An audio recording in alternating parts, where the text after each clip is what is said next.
Halo sedulur Jinglang, selamat datang kembali di channel yang membahas tentang sejarah, mitos, legenda, serta tempat-tempat sejarah yang menjadi kekayaan budaya bangsa Indonesia. Bagi kalian yang baru menemukan channel ini, jangan lupa untuk subscribe terlebih dahulu ya, sebagai dukungan agar kalian tidak ketinggalan dengan informasi yang terupdate. Assalamualaikum warahmatullahi wabarakatuh. Salam Rahayu, Om Swastiastu, Namo Buddhaya, salam kebajikan.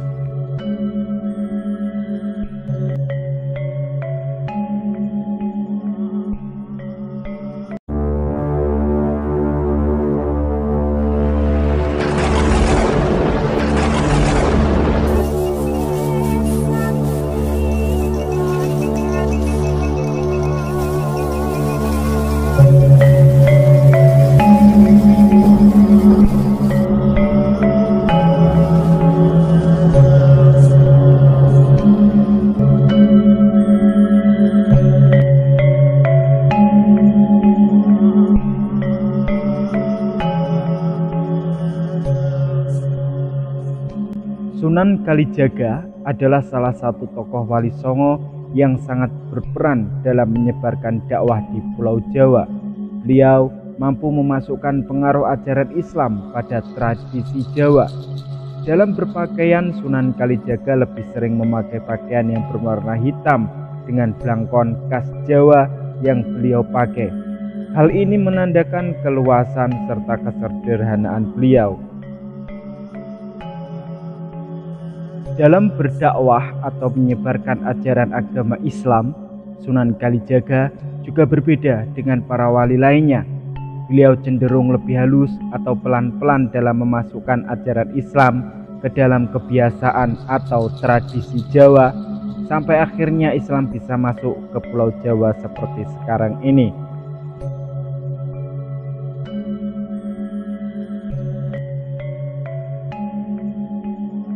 Sunan Kalijaga memiliki nama asli yaitu Raden Mas Said atau Raden Said. Beliau anak seorang adipati Tuban yang bernama Ki Tumenggung Wilatikta.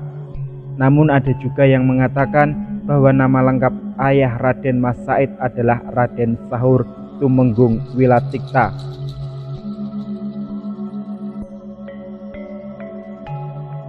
Nama-nama lain dari Sunan Kalijaga adalah Raden Mas Said atau Raden Said, Raden Abdurrahman, Lokajaya, dan Pangeran Tuban. Pada masa mudanya, Raden Mas Said merupakan seorang yang sangat giat dalam mencari ilmu, terutama ilmu agama Islam. Beliau pernah berguru kepada Sunan Bonang, Sunan Gunung Jati, dan juga Sunan Ampel. Menurut cerita yang ada, beliau diperkirakan lahir di tahun 1400-an. Asal-usul atau silsilah beliau, ada yang berpendapat Raden Said atau Sunan Kalijaga merupakan orang pribumi Jawa asli. Pendapat tersebut berdasarkan pada cerita Babat Tuban yang menceritakan tentang penguasa Tuban pada tahun 1500-an Masehi. Di dalamnya diceritakan bahwa Raden Said merupakan cucu dari penguasa Islam pertama di Tuban, yaitu ayahnya Sunan Kalijaga. Hal ini berdasarkan pada catatan Tom Paires pada tahun 1468 hingga 1540-an.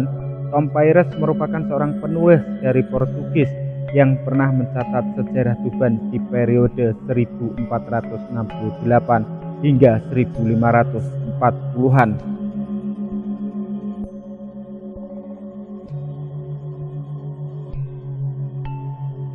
Sunan Kalijaga adalah julukan atau gelar bagi Raden Said, salah satu anggota Wali Songo yang cukup populer.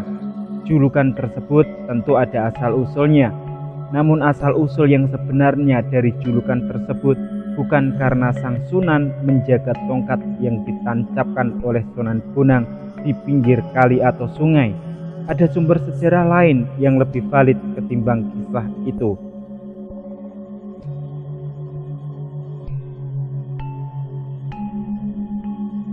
Kisah mengenai asal-usul julukan Sunan Kalijaga yang timbul karena Raden Said menjaga tongkat gurunya yaitu Sunan Bonang di pinggir sungai atau kali selama bertahun-tahun sebetulnya berasal dari babat tanah Jawi dan kisah rakyat yang dituturkan dari mulut ke mulut.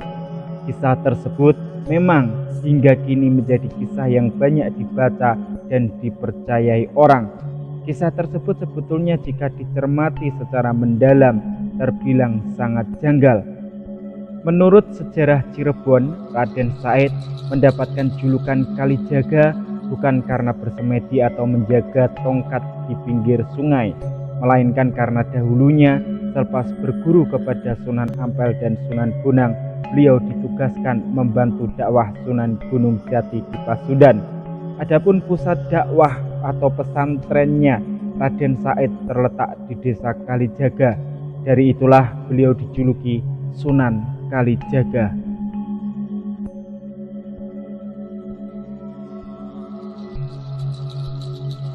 Kisah asal-usul julukan Sunan Kalijaga dari sumber sejarah Cirebon ini juga rupanya selaras dengan babat Demak yang menggambarkan bahwa pada mula-mula dakwah profesionalnya Raden Said ditugaskan Wali Songo berdakwah di Jawa Barat sebelum akhirnya kembali ke Demak atau Kadilango. Bukti lain yang memperkuat kisah versi Cirebon ini adalah julukan Wali Songo yang lainnya. Sebagaimana diketahui, Wali Songo dijuluki sebagai tempat atau pusat dakwahnya seperti Sunan Ampel, Sunan Gresik, Giri, Bonang, Derajat, Gunung Jati, dan lain sebagainya. Kata yang menyertai Sunan dari nama-nama julukan para Wali Songo adalah nama suatu tempat tertentu. Begitupun juga dengan Kalijaga, merupakan nama tempat atau perkampungan yang dijadikan Raden Said sebagai pusat dakwahnya. Kata Sunan berasal dari sesuhunan, yang maksudnya orang yang dimintai tolong atau orang yang diminati kebijaksanaannya, buahnya, dan lain sebagainya. Kata Sunan lazim disandingkan dengan kata tempat atau daerah di mana yang disuhun atau tokoh yang dimintai pertolongannya, petuahnya, kebijaksanaannya bertempat. Dalam kaitannya dengan masalah ini, maka tempat Raden Said dalam berdakwah adalah di desa Kalijaga.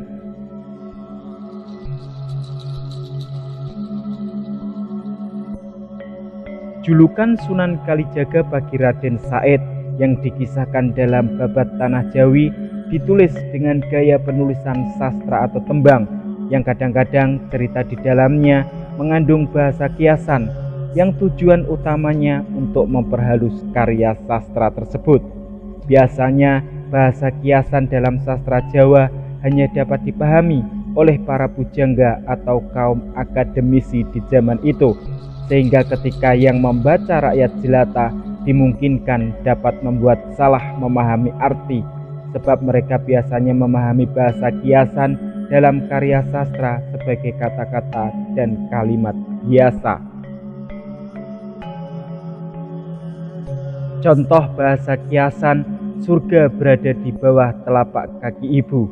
Kalimat ini tentu bukan merupakan rangkaian kalimat biasa, melainkan kalimat yang mengandung kiasan.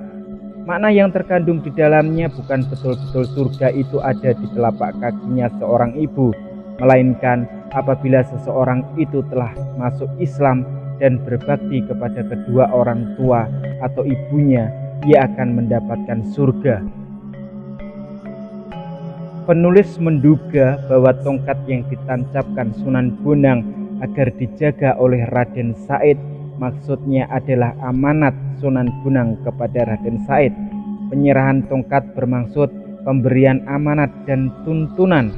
Amanat itu adalah pemberian perintah agar Raden Said mencurahkan tenaganya untuk mendakwahkan Islam. Sementara Kali dan Jaga melambangkan bahwa tempat dakwah yang disetujui Sunan Bonang itu berada di desa Kalijaga, Cirebon. Kisah selanjutnya, ketika Sunan Bonang mencabut kembali tongkat tersebut selepas beberapa lama, kemudian Raden Said baru bisa meninggalkan sungai atau kali itu. Ini artinya amanat Sunan Bonang itu adalah amanat yang sementara. Sunan Bonang hanya memerintahkan Raden Said membantu Sunan Gunung Jati berdakwah di Pasundan dalam waktu yang sementara. Jadi, kalau dirasa Sunan Gunung Jati sudah dapat menanggulangi penyebaran Islam di Pasundan, maka Sunan Kalijaga diperkenankan untuk kembali lagi ke Demak.